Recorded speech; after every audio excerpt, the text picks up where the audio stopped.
ಯಾವುದೂ ಒಳ್ಳೆ ರೀತಿ ನಮ್ಗೆ ಸಿಗ್ತಾ ಇಲ್ಲ. ಕೊನೆಯಿಂದ ಅದು ಸ್ವಲ್ಪ ಹುಷಾರಿರೋದು ಒಳ್ಳೆ, ಪ್ರಿಕಾಷನ್ಸ್ ಇರೋದು ಒಳ್ಳೆ. ಈ ಸಲ ಬರುವಂಥ ಕಾಯಿಲೆ ಘೋರವಾಗಿದೆ. ವಾಯು ರೂಪದಲ್ಲಿರೋದು ಒಂದು ಕಫ ಈ ಥರ ಬಂದು ಉಸಿರಾಟಕ್ಕೆ ತೊಂದರೆಯಾಗಿ ಸಿರುತನಕ ಹೋಗಿ ಮನುಷ್ಯರಿಗೆ ಸಾವು ಬರೋ ಲಕ್ಷಣ ಭಾಳ ಇದೆ. ದೊಡ್ಡ ಗಂಡಾಂತರ ಇದೆ ಅಂತ ಇದೆ, 5 ವರ್ಷ ಲೋಕಕ್ಕೆ ಇದೆ. 5 ವರ್ಷ ಈ ಕಾಯಿಲೆ 5 ವರ್ಷ ತನಕ ಸಿಂಪ್ಟಮ್ಸ್ ಇರುತ್ತೆ. ಅಂದರೆ ಕಮ್ಮಿ ಆಗುತ್ತೆ, ಹೋಗುತ್ತೆ, ಬರುತ್ತೆ. ಇದರ ಆಯುಷ್ 5 ವರ್ಷ ಇದೆ. ಅಷ್ಟೇ ಅಲ್ಲದೆ ಈ ಬಾರಿ ಮಳೆನೂ ಬೇಗನೆ ಮಾನ್ಸೂನ್ ಸ್ಟಾರ್ಟ್ ಆಗಿದೆ. ಜಲಪ್ರಳಯದ ಅಂತ ಏನಾದರೂ ಲಕ್ಷಣಗಳಿದೆ?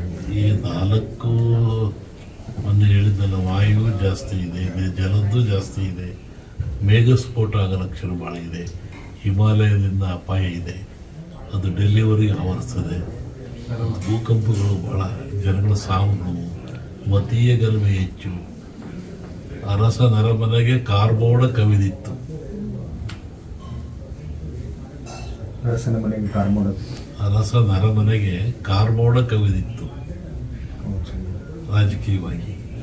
ನೀವು ಹೇಳಿದ್ರಿ ಈಗ ಮತೀಯ ಗಲಭೆಗಳು ಸ್ಟಾರ್ಟ್ ಆಗಿ ಯುದ್ಧದ ಭೀತಿಯೂ ಸಹ ಇದೆ. ಆಯ್ತಲ್ಲ, ಇದು ಮತ್ತು ಭೀತಿ ಪ್ರಾರಂಭ ಆಗ್ತದೆ. ಜನರಲ್ಲಿ ಅಶಾಂತಿ ಇದೆ.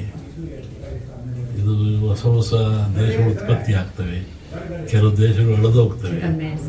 ಅನೇಕ ರಾಜಕೀಯ ಮುಖಂಡರಿಗೆ ಸಾವಿದೆ, ನೋವಿದೆ, ಥ್ರೆಟ್ ಇದೆ. ರಾಜ್ಯ ರಾಜಕಾರಣದಲ್ಲಿ ಏನಾದರೂ ಮೇಘಸ್ಫೋಟ ಭಾಳ ಇದೆ ಜಗತ್ತಿನ ಇದರಲ್ಲಿ.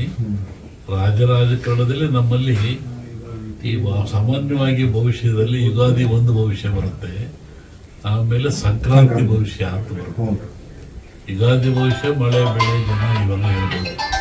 ಸಂಕ್ರಾಂತಿ ಭವಿಷ್ಯದಲ್ಲಿ ರಾಜರ ಬಗ್ಗೆ, ದೊಡ್ಡ ದೊಡ್ಡ ವ್ಯಾಪಾರಸ್ಥರ ಬಗ್ಗೆ, ಶ್ರೀಮಂತರ ಬಗ್ಗೆ ಅದು ಬರುತ್ತೆ. ಅದರಲ್ಲಿ ಸಂಕ್ರಾಂತಿಯವರಿಗೇನು ಸರ್ಕಾರಕ್ಕೆ ಅಪಾಯ ಇಲ್ಲ, ಸಂಕ್ರಾಂತಿ ಭವಿಷ್ಯ ನೋಡಿ ಹೇಳ್ಬೋದು ಏನಾಗುತ್ತೆ. ಆ ಮಧ್ಯೆ ಹೇಳಿದ ಕಾರ್ಬೋಡ ಕವಿದೀತು, ಯಾರಿಗೂ